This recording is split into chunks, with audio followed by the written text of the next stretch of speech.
Welcome to online vlog testing number 2. We're just going to play through all the hands that I played at this one table. It's not a full session, it's one table of a full session. I was 3 tabling, but this table was the only one that had interesting hands to speak of, really. It had a bunch of them. So this was not one of them. I decided to fold after getting raised. My hand doesn't play that well multi-way. It does okay on this flop, but looking at the amount of action people want to put in, I'm not sure that my hand was going to be good or anything. Next hand, I pick up 9-7 of diamonds in the small blind. I'm going to raise. I get called. This is just a hand that's strong enough to raise in this spot. I get called, and the flop is pretty good for my range, right? I'm going to have probably more ace jack than my opponent. Definitely pocket aces, definitely pocket jacks, ace king, ace queen. This person maybe calls some of those hands, but overall I should have a strong range advantage here. I'm going to fire out here for a smaller bet. My opponent does fold. I think here with the double backdoor, this is a hand that I can include in my betting range. Queen jack, of course, we're going to raise in the cutoff. It's a pretty good hand in this spot.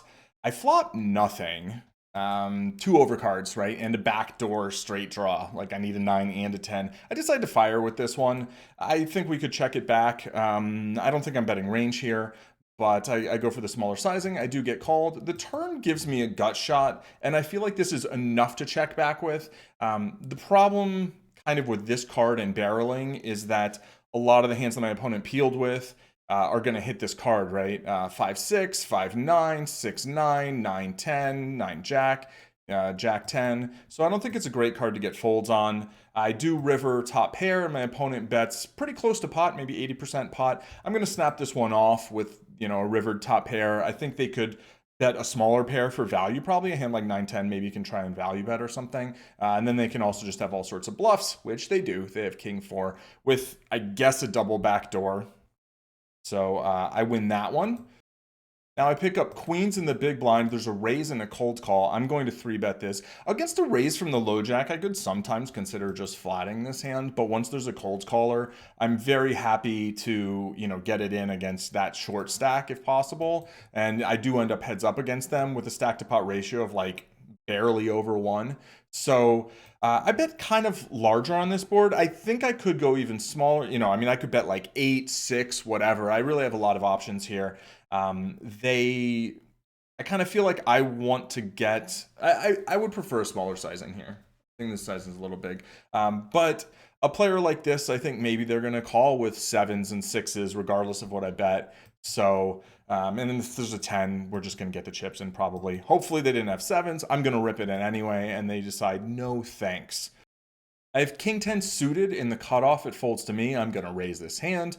I would often defend this against a 3-bet, depending on, sizing and position, yada, yada, yada. Okay, I flop top pair, and this is one of the weaker, it's not really a weaker king, right? It's one of the weaker offsuit kings I would have, but I'm suited. I am going to have down through maybe king 4 suited even. So I can bet this. I can check it some. This board, I'm not sure how often I'm supposed to be betting, but I imagine I have to check it a fair amount. So I'm kind of playing this sort of let's get to a showdown, right? And not just let's get to a showdown, but let's also protect my checking range. I'm going to check a lot of hands that are weaker than this, so I want to have some hands like this when I check. So I check, they bet, I'm going to call. I'm certainly not thinking of folding it. I'm going to call a turn bet as well. They decide not to make one, and the river's a 4. So I'm losing to king 2, 3, 4, 5, 6, but I'm still beating king 7, king 8, king 9. They can have hands like 6, 7, maybe pocket 7s, 8s, 9s, 10s.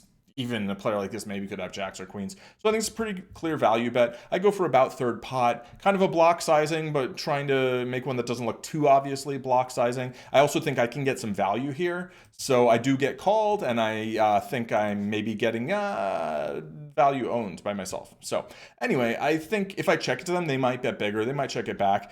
But there are a lot of weaker hands that I think I get called by. So I like my value bet there. There's a saying, if you never value bet and get called by better, then you're not value betting thinly enough. So I'm pretty happy with that hand. All right, pocket 6s in the cutoff. There's a raise. I decided to cold call this one. I can 3-bet it sometimes, but I'm mostly going to flat this or maybe even go 50-50. I think folding would be a little too much. This player bets a little more than half pot. And I think I'm going to just let them keep betting. I could raise here, but if they have there's just a lot of stuff they're just going to fold immediately. So I don't think there's that much benefit in raising here. I think I could maybe never raise this flop against this flop bet sizing and be good. This protects my peels. Turns a queen, so if they have pocket queens, that's pretty bad. If they have ace queen, that's fantastic. If they have hearts, that's all right. I bet 3/4 pot. I could maybe even go a little smaller against kind of you know, a loose passive type player, kind of exploitatively, just kind of trying to keep them going. But I bet 9 and they fold, and they probably had a hand like, who knows? But I mean, they could have something like pocket nines. They could have something like 10-9 suited, right? That's not hearts, and we're not always getting paid. And that's fine. But so far the session's going pretty well. King deuce suited. This all open from the button. I'm not going to raise it from the hijack. All right, Jack 5 suited. This is maybe bottom of range. Yeah, I think we can raise this. It's light, but I think it's fine. And on this board, I think I can bet like $1.60. $1.50 is fine. I get called. I could barrel this card. You know, I picked up a gut shot. If it was a 4 and I had an open ender, if it was a heart, I think I would almost always be barreling here. A jack, I would bet for value. A 5, I might make an inflection bet, not sure. Here with the gutter, I check it back. I can hit a jack, I can hit a 4, I can hit a 5 and win. They check it again, and I decide, you know what? Let's put a bet in. You know, let's maybe they don't have anything. Maybe they have a 2 or a 3 and they're going to find a fold, or even a hand like 4-6, 5-6, something like that. I think I can get some folds. Also, just like ace high, king high, queen high, right? And like jack 8 or whatever. There's a lot of hands they can peel with that I can get to fold that are stronger than jack 5. So 6-5 suited, I raise from the low jack. I get 3 bet. This is a very good hand defend, I think. I think it's very different from the 9-8 suited, where we're just in different regions, right, of the deck. Like, their 3-betting hands are mostly overcards, so my cards are going to be very live. Yeah, the 5, I guess, is blocking like their ace 5 suited a little, has a little bit of overlap there, but I'm not too concerned about that. I flop decently, right? I have middle pair and several backdoors, like a 4, a 7, a 9, a deuce, and those all give me like some kind of a straight draw. And of course, I've got backdoor diamonds, and then I have middle pair. So very easy call here. I think I can raise some if I want. Would be an interesting play. Once this card comes out, I actually thought about leading, but then I thought, no, I think the ace is way better for their range. You know, there's cards that I think I'm going to get them to fold, but like, I don't even think the overpairs necessarily fold. I think they check back here a lot. So then now here, maybe I can bluff and get a hand like queens, jacks, 10s, 9s, something to fold sometimes. Sometimes get an 8 to fold, but I have some showdown value. I just take my showdown value, and you know, it turns out that they had a hand on the turn that only had 4 outs. I let them get a free card, but like, whatever. I think that's fine. More importantly, I gave them an opportunity to bluff with it, and they happened to back into a king that they couldn't value bet anyway. So if it was a king of diamonds or a 10 of diamonds, you know, I might get some value on the river. Anyway, they win the pot. That's when the session took a sudden turn. Not yet. This one I fold. Next hand. All right, let's see what happens with this hand. Here we have queen 10 of diamonds. I cold call because I want to play with this player in the big blind, and I think my hands, it's probably like a little too much for be 3-betting here. I think I can mostly fold, but I think this is okay to do sometimes. And I flop top pair.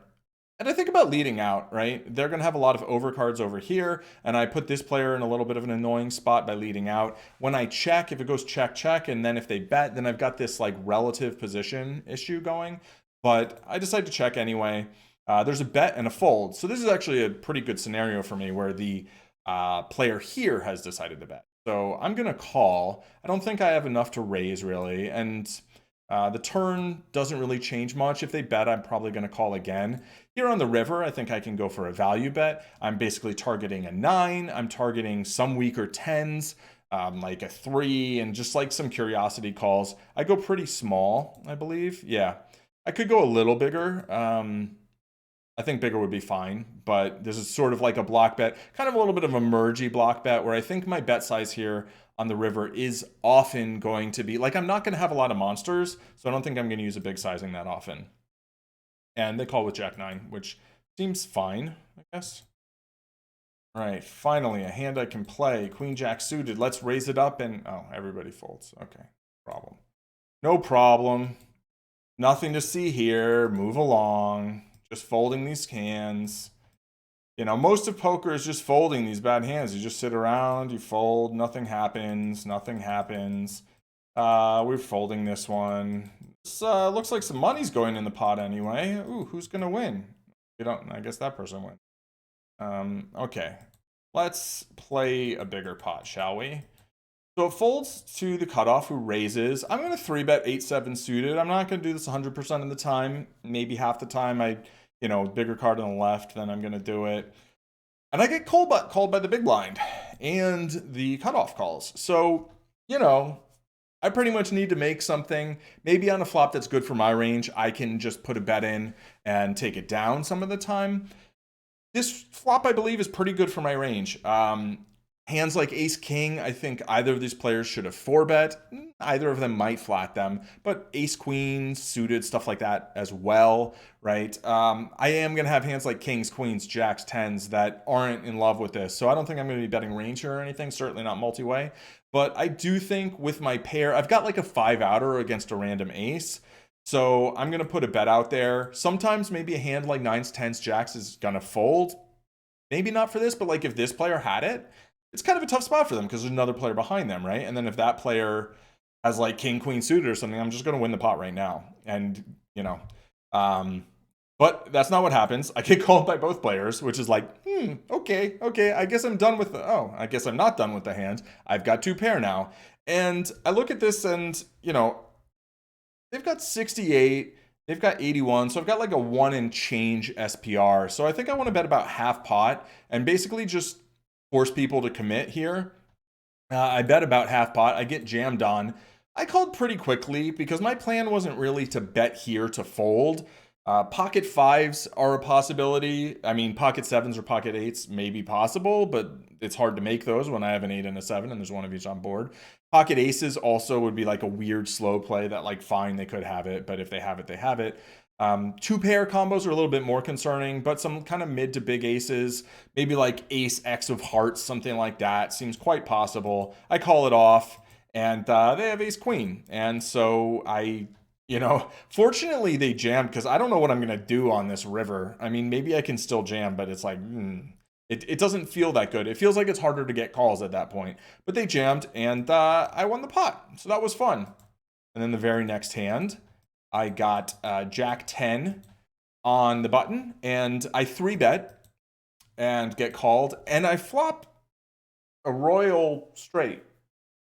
There's a royal flush possible. I have the wrong Jack 10 suited, but how many flushes is this person going to have? Like, not a lot, right? Because all of their ace X suited is blocked by the board, king X suited is blocked by the board, queen X suited of clubs, right? All of the ace high, king high, queen high flushes are blocked by the board. So they're really not going to have that many flushes. So I've got not like the nuts, but my hand is a lot nuttier on this board than if, say, it came 9-8-7 all clubs. Then there's a ton of combos of flushes that they can have. But on this, there's just not that many. So I bet half pot and they just fold. But I was planning to be pretty sticky here and actually go for it. See whether I could get called but down by like 2 pair or like pair and a flush or ace jack offsuit maybe with a jack of clubs, something like that. They're actually probably not going to have too many flush draws. Most of their flush draws will be like a pocket pair with a club. Did I 3-bet this one as well? Oh, this is the same hand. I went backwards. Hilarious. All right, so Jack 10 off. I'm not going to play that one. Now we've got a queen jack. This is not generally my raising range. Usually I'm raising this from the hijack, not from the low jack. Fortunately, I must have had a read that everybody was going to fold behind me. You know how you can see like when they're playing with their cards and they're like, oh, I'm ready to fold. Yeah, that doesn't happen online. But regardless, I opened a little wide and they all fold. And here I'm going to defend. Flop comes queen jack deuce. I don't think I need to defend this hand against a half pot bet. I think ace 6. Like I've got no backdoors. Well, a king and a 10 could come, and I could make 2 pair or something like that. But not so happy. Okay, ace king suited. I raise against the open caller, and then this flop's just terrible for me. And I just feel like there's no shame in check folding here. Like, I just think it's fine. It's fine. I've got ace high, yeah, but like, this board's gross. There's going to be tons of gross runouts, and I'm going to have a lot of hands that have something going for them. Here, I've just got the nut, no pair, and no real future, I think. So I'm comfortable folding that. I don't know. Let me know if you feel like you have to put money in on that flop. I didn't feel like I had to put money in that hand. And then queen five, no money there. Now we're going to pick up a couple of interesting hands for the road. Pocket sixes. Sometimes I'm going to 3-bet this. Sometimes I'm going to call. It looks like this time I flatted. And we get a 3-way pot where I flop middle set on a straight board. Now, this was the big blind, so they should be able to have hands like 8-5, 5-3 suited, right? But I think they're, from my experience, maybe a reasonable player that I've seen so far. I'm not sure. So I bet, it checks to me, and like I'm going to bet this, and I'm going to go for it. But I get check raised, and then there's a fold. This is like a 3.5x check raise. So the question is, do I want to put in a 3-bet here? Or do I want to call and then like rip a safe turn card? And I opted for the latter. I don't really mind a 3-bet here, but what do I 3-bet to? Do I just make it like it feels like there's not really a comfortable 3-bet, right? Like if I make it like 45, then there's only going to be like 50 back or something. A little weird. So I could just jam. That would maybe look kind of bluffy, and like I could have a hand like ace 5 of clubs or 8-9 of clubs or something like that. But I call, and I'm planning to jam this turn, but they just jam themselves. I figured that they might bet like 25 or something. But if they did have a hand like a straight, I do feel like this is the sort of board where somebody's just going to rip it pot and a half with a straight because they could be really scared about a bunch of bad things happening. I'm also scared about bad things happening if I happen to be ahead, which I do. We look at this combo and we think like, okay, if they only do this with like 2 pair and sets and straights, I don't actually love my hand that much. There's just not that many 2 pair combos that they can have if they have to be suited, right? I guess they've got 7-6 of spades, 6-4 of spades, and then 3 combos of this. That's like 5 combos, but then they got 8 combos of straights. But I have equity against the straights, and the 2 pair have less equity against me. So whatever, it's fine. It's fine. This is a terrible card on the river. If that had come on the turn, I don't know how this hand plays out. It would have been pretty weird. But anyway, I won another big one, and we get one more hand dealt in before we leave. I have ace 5 suited, and there's a cold caller, the same cold caller, and we're deep, right? I mean, I've got 327, they've got 177, so we're like 180 effective to start the hand before the raise.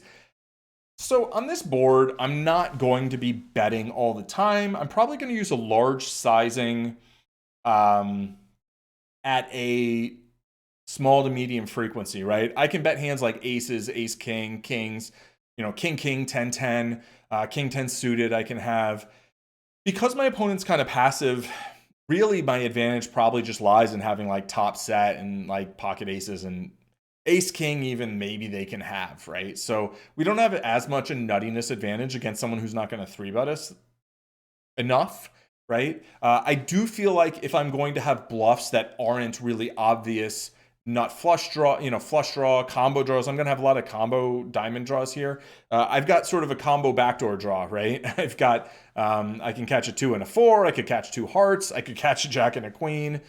So I think that this is a pretty good hand to put into my bluffing range. I think I would have rather seen a bigger sizing. I think I should use a large sizing at a low frequency. Here I'm using this sizing, which feels more like the sizing I would use if I was using a higher frequency. Now, it's possible that this is good or correct or whatever, but because I have backdoors to the nuts or to hands that will play like the nuts, like if it comes a 2 and a 4 without diamonds coming in, I think bigger bets now so I can have bigger bets later is nice. I get called. Because I kept the range pretty wide on the flop, I think barreling turn makes a lot of sense here. I actually probably should go even bigger than I did. I just went full pot. I think pot and a half is kind of interesting in this spot where a hand like a 10 might fold a lot. Yes, this is kind of a looser player or whatever, but I think I could probably shake loose a fair number of hands. If if I'm betting this hand on the flop, I feel like I'm just always betting it when I get this perfect of a turn card. And then if the board bricks off, maybe sometimes I can barrel off to get, well, we'll talk about that in a moment when they call. And then the board doesn't really brick off, right? Queen Jack gets there. And if it was a bricky brick, I might go big here. I might even bet like 45 or something, right? Like pot and a half, pot and change. I think this is an interesting hand to turn into a bluff, as I could get hands like ace X of diamonds to fold. Unless it's ace 4 of diamonds, I'm losing to it, right? So getting nut diamond draws to fold is nice. Occasionally getting a king or a 10 to fold even is nice. I could use a smaller sizing just to kind of try and get like ace 6 of diamonds to fold, because like losing to that would just be tragic, right? But I check, and mostly because I feel like queen jack connected. Then again, that's something I could represent, and maybe I can get more hands to fold. But I think when I'm bluffing on this river card, I probably want a hand more like ace queen, ace jack, where I am blocking the straight. I'm not sure. And they didn't have ace 6 of diamonds, they had ace 3 of diamonds, which also felt pretty tragic. But it's all right. I think they played it well. I think I played it fine. I wouldn't mind running a solve on this. Again, let me know if there's any of these hands. Just throw the timestamp in if there's a hand that you'd like to see a little bit more depth on. Regardless, thanks for watching. Let me know how you like the format. I think I'm going to do more kind of like this in the future. I just had a table that had a bunch of interesting hands at it. So I was like, yeah, let's do like kind of a little mini thing on that table, just running through the hands. All right, have a great day. Cheers.